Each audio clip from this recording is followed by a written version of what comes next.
Hello and welcome to VOD of Consciousness with Sientir.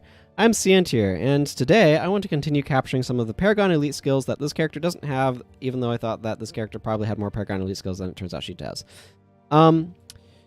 So the next one that I want to capture is located here in this crazy place. And I probably should change what Elias is... Actually, no, let's just kick Elias. The reason why I'm kicking Elias is I just realized a lot of the enemies here are probably... Yeah, this is fine. Are probably resilient to... Let me finish adjusting some builds and that'll... So a lot of the enemies here are probably resistant to... stuff related to... They don't leave corpses. They're not fleshy. That's the word I'm looking for. A lot of the enemies here are probably not fleshy, so it just doesn't make sense to... this is a really cool zone, by the way. It's like this underground hidden vault, the hidden city of Adashim. I think is just really, really cool. There are some really dangerous enemies here. The diamond djinns are not what I'm talking about. Sapphire djinns are dervishes. It's the ruby djinns that you really have to be careful for. The ruby djinns are Searing Flames elementalists, and Searing Flames is like one of the strongest like raw damage skills in the game. It sets everyone on fire for a ridiculously long period of time. And then after it's done that, it if they're already on fire, instead of setting them on fire, it just does a bunch of AoE damage. It has a huge area of effect. It is super, super strong. I should be talking to this Whispers informant, by the way. Yeah. Definitely should be talking to this. Order of Whispers. There is the Chantry of Secrets around over here. This is where the original Chantry of Secrets is located, just kind of off in the middle of wherever.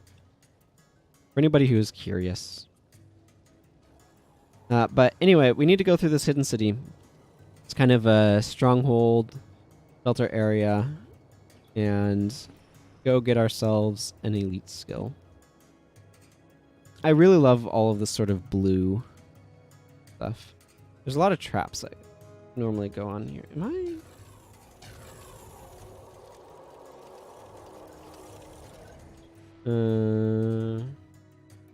No, I'm not going the right way.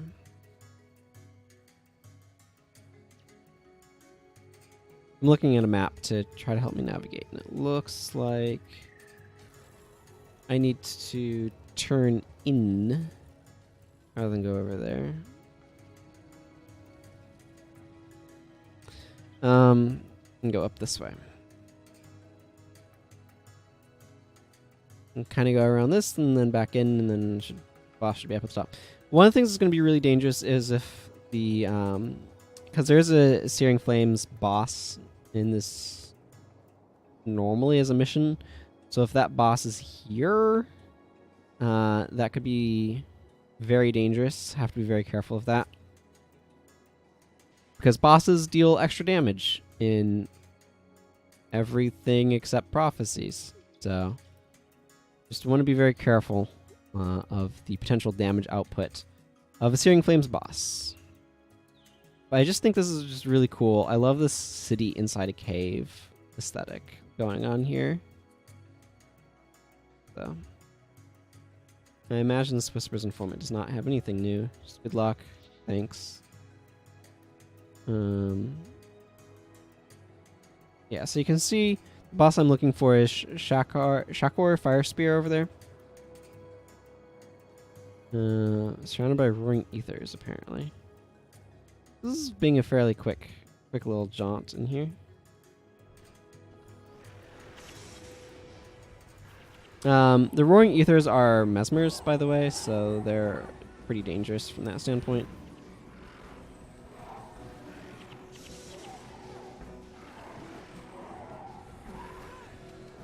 So we need to be careful. They also can resurrect each other, which is really annoying.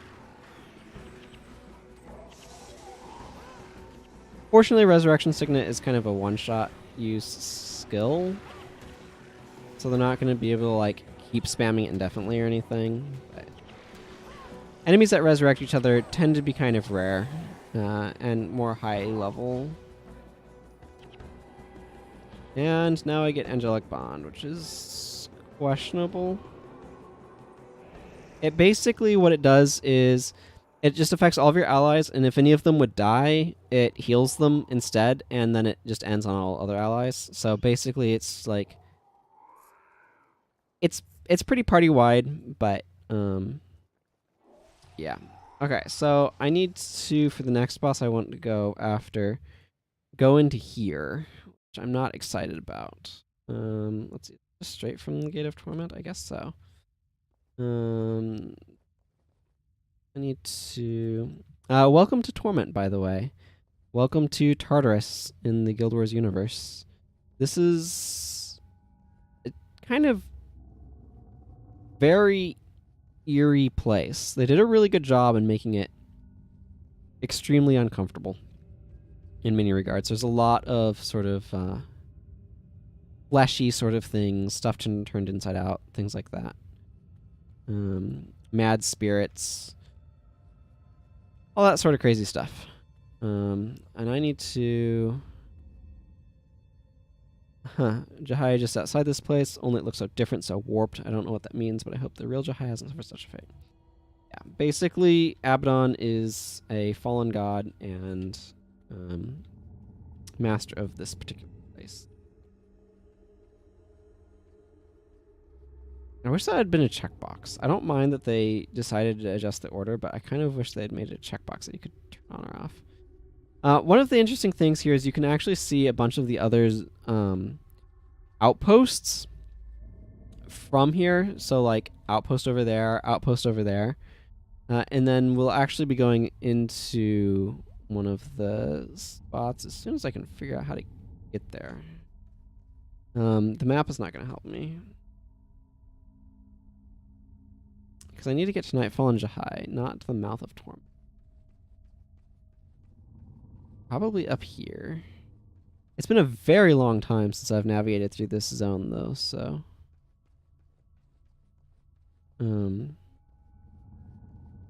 memories of how to get through it are very spotty. But you'll see some, like, combinations of corn and stuff and, other things.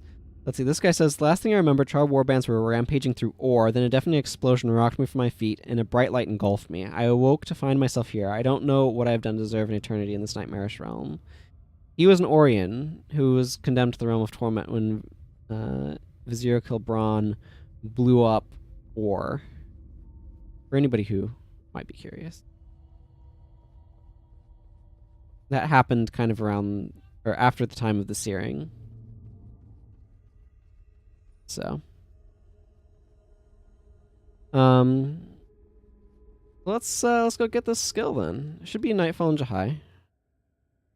Okay, so let me remember what this stuff does. Skills are disabled for an additional 3 seconds. Okay, that's annoying. All of the Realm of Torment places have that effect. Not that same effect, but they have that sort of thing where they have some sort of negative effect that they apply to you in the area.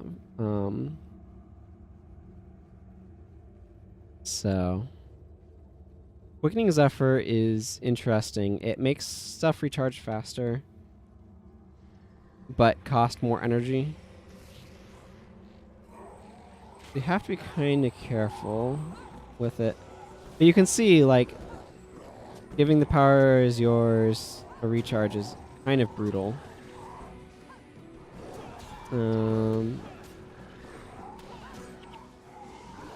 Those things can spawn more, which is not ideal.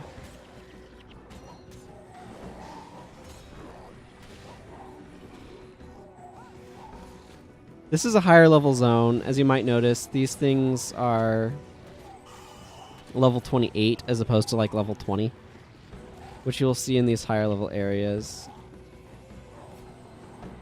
A skill makes a copy of themselves, but yeah. Let's see. One moment. Just around here, or is it up a little bit further? I think it's up a little bit further.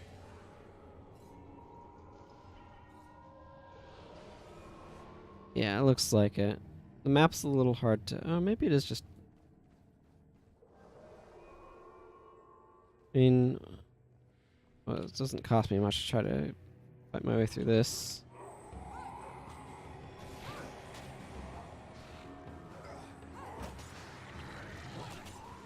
I just lock on these hordes with Gwen.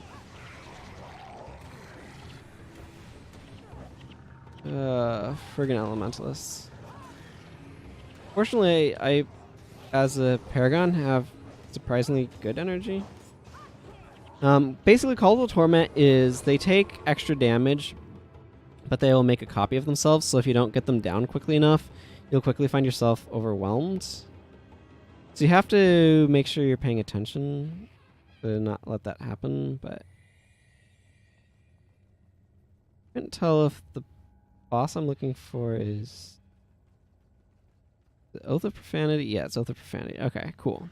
I just need to go over this way and get this guy. Not too bad.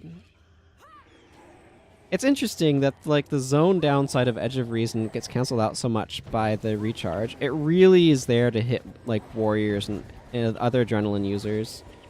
It makes adrenaline skills take longer to recharge, which is a really huge detriment for them.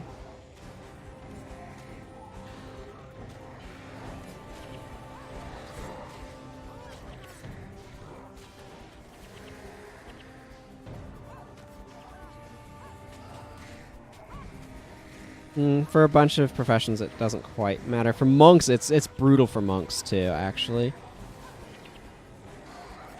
But we should be able to take this guy down pretty quickly, and I'll be able to get the elite skill that I'm here for.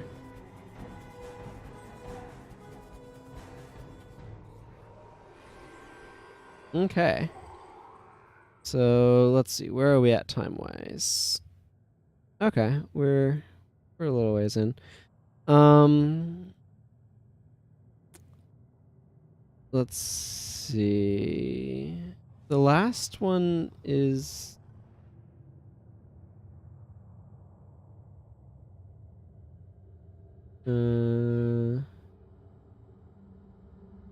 looks like there's a couple of potential... Wow, incoming it has like 4 bosses that you can capture it from, but they're all really specific. So the last 2 skills that I want to get are all kind of difficult. Gate of Madness is the next mission. I am not going to do it because it is lengthy and I do not have the time to do it right now. But this is, I think, probably what I'm going to want to do next time, is begin to take this mission on. It's pretty difficult. As I recall, the effect of the area reduces the rate at which you can heal. It weakens healing. Yeah, that's in leadership, which is nice. All party members with an earshot gain 3 strikes of adrenaline next time they use an attack skill. This is one of those skills, though, that like is super specific. There's a bunch of build-arounds where like you need to build your party around the a specific concept, which is really awkward in Paragon. Things like energizing chorus, for example, or chorus of restoration, especially. But anyway, that's neither here nor there. I'm glad to pick up more skills. Anyway, there's a bunch of skill building stuff that I'll need to do for this particular mission. And I am not going to jump into it just yet. It's a pretty difficult one. You have to get... It's lengthy, difficult effect, and You have some twin bosses at the end that are quite challenging.